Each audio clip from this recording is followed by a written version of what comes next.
Nahmaduhu wa nasta'inuhu wa nastaghfiruh wa na'udzu billahi min syururi anfusina wa min sayyiati a'malina may yahdihillahu fala mudhillalah wa may yudlilhu fala hadiyalah. Asyhadu an la ilaha illallah wahdahu la syarikalah wa asyhadu anna Muhammadan abduhu wa rasuluhul ladzi la nabiyya ba'dah. Allahumma shalli ala nabiyyina Muhammad wa ala alihi wa sahbihi wa sallam. Amma ba'd. Anak-anakku sekalian, ayah bunda, kakak-kakak, cucu-cucu yang dirahmati oleh Allah Subhanahu wa taala. Puji dan syukur patut senantiasa panjatkan kehadirat Allah Subhanahu wa taala karena berkat rahmatnya, berkat qudrohnya, berkat irodahnya kita sampai detik ini, sampai saat ini masih diberikan kesempatan oleh Allah untuk mengisi jatah usia kita tentunya di dalam rangka mencari apa yang telah Allah ridhoi bagi kita. Tak lupa salawat serta salam semoga senantiasa dilimpahkan kepada suri tauladan kita semua, yaitu Nabi besar Muhammad wassalam, kepada keluarganya, para sahabatnya, mudah-mudahan dapat sampai kepada kita sebagai umatnya. Ayah bunda, kakak-kakak, cucu-cucu dan adik-adikku sekalian yang insya Allah dirahmati oleh Allah Subhanahu wa taala. Dalam hadis Rasulullah SAW yang diriwayatkan oleh Imam Ahmad dari Abu Hurairah, Rasulullah bersabda, "Innama bu'istu liutammima makarimal akhlaq." Aku diutus hanya untuk menyempurnakan kemuliaan-kemuliaan akhlak. Kata imamah dalam qawaidul lughah atau tata bahasa Arab itu disebut dengan adatul qasri atau kata yang digunakan untuk membatasi keumuman makna. Maknanya adalah hanyalah. Jadi tugas Rasulullah itu diutus tidak ada yang lain kecuali untuk menyempurnakan agar akhlak-akhlak ini menjadi akhlakul karimah, akhlak yang mulia. Kenapa Rasulullah tidak mengatakan aku diutus untuk melaksanakan sholat, untuk melaksanakan ibadah haji, untuk melaksanakan zakat, atau untuk melaksanakan ibadah puasa? Kenapa tidak seperti itu? Karena seluruh aspek ibadah kita, ibadah ritual kita, ibadah ma'doh kita, baik sholat kita, saum kita, haji kita, zakat kita, umroh kita, muaranya adalah kepada akhlakul karimah atau akhlak yang mulia atau yang terpuji atau akhlak yang baik. Karena sebenarnya kegagalan daripada sholat kita, saum kita, zakat kita, haji kita, umroh kita, kegagalan sebenarnya bukan karena tidak sah, tidak betul syarat dan rukunnya saja. Tapi kegagalan yang sebenarnya adalah ketika sholat kita, zakat kita, saum kita, haji kita tidak berdampak baik terhadap kehidupan sosial kita. Itu adalah kerugian sebetulnya. Karena apa? Contohnya sholat. Sholat pada hakikatnya di dalam surat Al-Ankabut ayat 45, A'udzubillahi minasyaitonirrajim, inna sholata tanha 'anil fahsya'i wal munkar. Sesungguhnya sholat itu dapat mencegah perbuatan keji dan perbuatan munkar. Jadi kalau ada orang yang rajin sholat tapi dia juga rajin menghina orang lain, rajin gibah, rajin menjelek-jelekan orang lain, berarti sholatnya telah gagal sebetulnya. Begitupun dengan ibadah-ibadah yang lain, ketika tidak berbuah baik dalam kehidupan kita sehari-hari, maka ibadah kita itu sebetulnya telah gagal. Termasuk ibadah yang kita laksanakan di setiap bulan suci Ramadan ini, yaitu ibadah saum kita. Ibadah saum kita, hakikatnya saum kita itu diperintahkan bukan hanya untuk menahan lapar dan dahaga saja. Karena yang disepakati para ulama yang bisa membatalkan puasa itu hanya sedikit. Hanya 3 itu yang disepakati, yang bisa membatalkan puasa kita. Yang pertama apa? Makan dengan sengaja, itu pun kalau kita sudah olahraga, kemudian capek pulang ke rumah, tiba-tiba di meja makan ada nasi, kita makan sepuasnya. Pas sudah kenyang, baru ingat, oh kita lagi puasa. Nah, apakah itu bisa batal? Tidak. Itu mah rizqum minallah, rezeki dari Allah. Silakan lanjutkan puasanya, tidak batal. Atau yang kedua yang membatalkan puasa selain makan, minum pun dengan sengaja. Kalau kita habis olahraga, jogging pagi-pagi, apalagi awal-awal Ramadan kita lupa lagi saum, kita pulang ke rumah, minum air putih 2 gelas, sudah hilang haus baru sadar kita lagi puasa, apakah kita batal? Tidak. Itu rizqum minallah, rizki dari Allah. Tidak membatalkan puasa. Tapi kalau minum dengan sengaja, kita sadar lagi puasa kemudian kita minum, itu yang akan membatalkan puasa. Yang ketiga adalah berhubungan suami istri di siang hari. Itu yang disepakati oleh para ulama yang bisa membatalkan puasa. Yang lainnya tidak membatalkan puasa kita. Tapi apakah ibadah puasa kita cukup dengan hanya mengendalikan hal-hal yang bisa membatalkan puasa? Tidak cukup. Ada hal yang lebih penting dari itu. Ada hal yang harus kita perhatikan selalu dalam ibadah puasa kita. Yaitu kita harus bisa mengendalikan diri kita dari hal-hal yang bisa menghilangkan pahala puasa kita. Loh, pahala puasa bisa hilang? Sangat bisa. Rasulullah SAW bersabda, "Rubba so'imin," dalam riwayat lain, "Hammin so'imin laisa lahu min siyamihi ilal ju'i wal atos." Banyak sekali orang yang berpuasa menahan lapar dan dahaga dari mulai terbit fajar, yaitu dari mulai kumandangnya azan subuh sampai matahari tenggelam atau terbenam, yaitu dengan kumandangnya azan maghrib, tapi tidak mendapatkan apapun dari puasanya, ilal ju'i wal atos, kecuali lapar dan dahaga saja. Oh, kok bisa gitu? Iya, banyak sekali kata Rasulullah, bukan malah sedikit, tapi banyak orang yang tidak mendapatkan apa-apa dari puasanya kecuali lapar dan dahaga. Kenapa bisa seperti itu? Nah, begini. Ada hal yang harus kita perhatikan dari upaya agar kita tidak kehilangan pahala puasa kita. Apa? Kita harus menjaga ucapan kita. Kenapa ucapan? Nah, Syekh Muhammad bin Shalih Al-Utsaimin ketika menjelaskan hadis yang diriwayatkan oleh Umar bin Khattab, hadis innamal a'malu binniyat, kata a'mal itu terbagi 3 menurut beliau. Yang pertama, a'mal itu adalah a'malul qalbi, perbuatan hati. Apa perbuatan hati? Perbuatan hati itu adalah motivasi kita, niat kita dalam beramal, atau kejujuran kita, itu adalah perbuatan hati kita. Sebaliknya perbuatan buruk dalam hati kita, ada hasad, ada iri, ada dengki, itu ada mangkal dalam hati kita, itu adalah perbuatan hati. Yang kedua, a'malul lisan, yaitu perbuatan lidah kita, perbuatan lisan kita. Perbuatan lisan apa? Bentuknya adalah al-kalam, perkataan atau ucapan.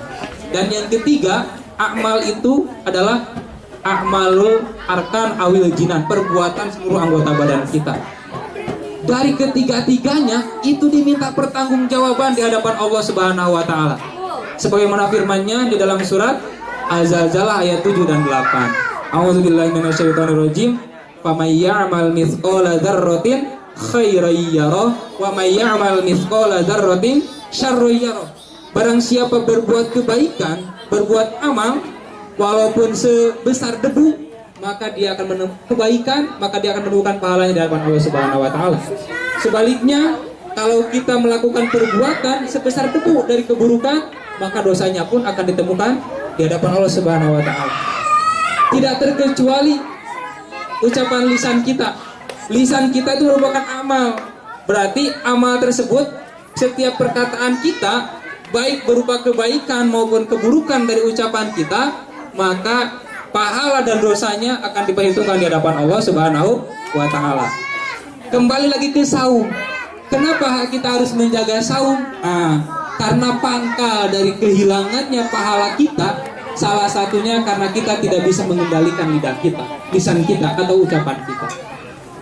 Sabda Rasulullah, "Malam yada' qaula zur wa 'amila bihi falaisa lillahi hajatun fi ayyada'a ta'amahu wa syarabahu." Barang siapa berpuasa tetapi ketika puasa tidak bisa meninggalkan perkataan-perkataan buruk. Apa perkataan buruk itu? Mencaci, menghina, riba atau gosip, ya.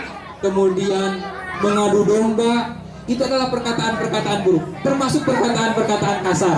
Walaupun perkataan kasar itu beda tiap daerah. Di Surabaya dan di Bandung kata-kata kasar itu pasti beda. Tapi para ulama menyepakati al-adatu muhkamatun. Kebiasaan atau adat di suatu daerah itu bisa dijadikan dasar hukum syariah. Maka perkataan kasar di setiap daerah walaupun berbeda-beda, maka itu termasuk perkataan yang buruk. Apa sabda Rasulullah? Kalau kita puasa, tapi kata-kata keburukan yang dari mulut kita tidak dijaga, wa amila bihi, malah kita melakukannya, memfitnah, menggibah, menghina, mencaci, maka kata Rasulullah, falaisa lillahi hajatun fi ayyada'a ta'amahu wa syarabahu. Maka Allah tidak membutuhkan puasa kita walaupun kita meninggalkan makan dan minum kita. Jadi sangat sia-sia ketika puasa kita di hadapan Allah pahalanya nol atau pahalanya hilang. Karena apa? Karena perkataan yang kita lakukan dengan sia-sia. Begitupun Ali bin Abi Thalib pernah mengatakan bahwa lisanul mu'min min wara'i qalbihi. Lisan seorang yang beriman letaknya berada di belakang hatinya. Maksudnya apa? Setiap perkataan orang yang beriman itu dipertimbangkan, diperhitungkan, dipikirkan. Apakah perkataannya itu akan membawa kebaikan, kemanfaatan, atau sebaliknya? Justru ketika dia berkata-kata, justru malah menimbulkan kemadaratan, menyakiti orang lain, melukai perasaan orang lain, bentuknya hinaan, cacian, makian, dan lain sebagainya. Maka kita sebagai orang yang beriman, kita melaksanakan ibadah saum, jaga saum kita dari kehilangan pahalanya tadi dengan senantiasa menjaga lisan kita. Saum kita, sholat kita seolah-olah jadi sia-sia belaka ketika lidah ini memang tidak dijaga. Seorang sahabat yang bernama Mu'adz bin Jabal pernah berkata kepada Rasulullah SAW, ya Rasulullah, inna fulana tusholil laila wa tasuman nahar. Wahai Rasulullah, di kampungku, kata Mu'adz bin Jabal, di daerahku ada seorang ibu yang rajin sholat malam. Jangankan sholat wajibnya, sholat sunat pun dia laksanakan. Sholat wajib, sholat rawatib, tahajud, duha, dan lain sebagainya. Wa tasuman nahar, dan siang harinya pun dia rajin sekali melaksanakan saum. Jangankan saum wajib bulan suci Ramadan, saum sunnah pun dia laksanakan. Senin, Kamis, Ayamil Bid, dan lain sebagainya. Rasulullah kagum, ada seorang ibu yang rajin seperti itu, rajin saum, rajin sholat. Tapi kata Mu'adz, wa fi lisanniha tu di jironi. Tapi Rasulullah lidahnya itu mengandung racun. Lah, mengandung racun gimana? Kalau dia ngomong, sekali dia melontarkan kata-kata, nyelekit kepada hati tetangganya, nyelekit kepada hati temannya. Kata-katanya sangat sekali menyakitkan tetangganya. Maka kata Rasulullah, wah kalau begitu, la khairu fiha wa hiya finnar. Tidak ada kebaikan dalam sholatnya, tidak ada kebaikan dalam puasanya, maka dia dimasukkan ke dalam neraka jahanam. Jadi sangat sia-sia. Intinya bahwa Rasulullah itu sangat benar, bahwa Rasulullah mengatakan aku diutus hanya untuk menyempurnakan akhlak. Karena dari puasa kita, dari sholat kita, dari zakat kita, dari haji kita, yaitu diharapkan memunculkan, melahirkan akhlak-akhlak yang baik atau akhlakul karimah, sehingga kita tidak lagi dikatakan oleh Rasulullah sebagai orang-orang yang bangkrut. Al-muflisu fina man la dirhama lahu wala mata. Rasulullah, orang yang bangkrut mah yaitu orang yang tidak mempunyai uang dan tidak mempunyai perhiasan walaupun sedikit pun, itu adalah orang bangkrut. Maka sabda Rasulullah SAW, al-muflisu min ummati, orang yang bangkrut dari umatku, mayyati yaumal qiyamah, yaitu orang yang datang nanti pada hari kiamat, bi sholatin wa siyamin wa zakatin, dengan membawa pahala yang amat banyak, pahala dari sholatnya, pahala dari saumnya atau puasanya, maupun pahala dari zakatnya. Banyak sekali. Orang tersebut akan datang pada hari kiamat dengan membawa setumpuk pahala. Wa ya'ti wa qad syatama hadza wa qazafa hadza wa akala mala hadza wa qazafa hadza wa syafaka dama hadza wa daraba hadza. Tetapi selain dia membawa pahala saumnya, pahala sholatnya, pahala zakatnya, dia pun membawa dosa. Berupa apa? Syatama hadza. Dia pernah menjelek-jelekan orang lain, pernah menghina orang lain. Wa qazafa hadza, kalau bahasa kita memfitnah orang lain. Wa akala mala hadza, dia pernah memakan harta orang lain tanpa haknya, tanpa izinnya. Wa syafaka mala hadza, dia pernah mengalirkan darah orang lain, baik melukai atau membunuh. Wa daraba hadza, dan dia pernah memukul orang lain. Di mana ini? Orang tersebut membawa pahala yang banyak, tapi di sisi lain dia sering sekali menyakiti orang lain. Maka kata Rasulullah, fayu'ta hadza min hasanatihi wa hadza min hasanatihi. Maka kebaikan-kebaikan dari sholatnya, zakatnya, puasanya akan diberikan semuanya kepada orang-orang yang pernah dia sakiti. Falama faniyat falam yuqda ma'alaihi, kata Rasulullah, ketika dosa menyakiti orang lainnya belum habis, sementara amal baiknya dari sholat, puasa dan zakatnya sudah habis, tapi dosanya belum selesai. Gimana nih? Pak ukhidat min khotoyahu. Kesalahan-kesalahan orang yang pernah dia zalimi diberikan kepada orang tersebut. Awalnya dia membawa pahala yang banyak dari sholat, zakat, puasa, tapi karena dia banyak menyakiti orang lain, kebalik, pahalanya habis diberikan kepada orang lain, justru dia membawa dosa yang banyak dari orang lain. Apa kata Rasulullah? Faturiha ilan nar, maka orang tersebut akan dilemparkan ke dalam neraka jahanam Allah Subhanahu wa taala. Nauzubillah min zalik.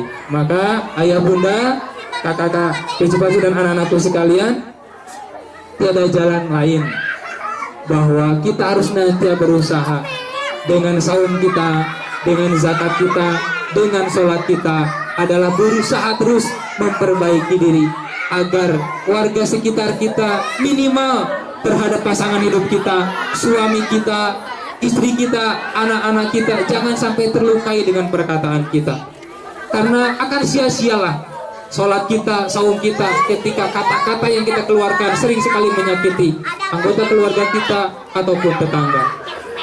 Kalau muka kita ini menakutkan sebelum Ramadan, udah setelah Ramadan menjadi menyenangkan.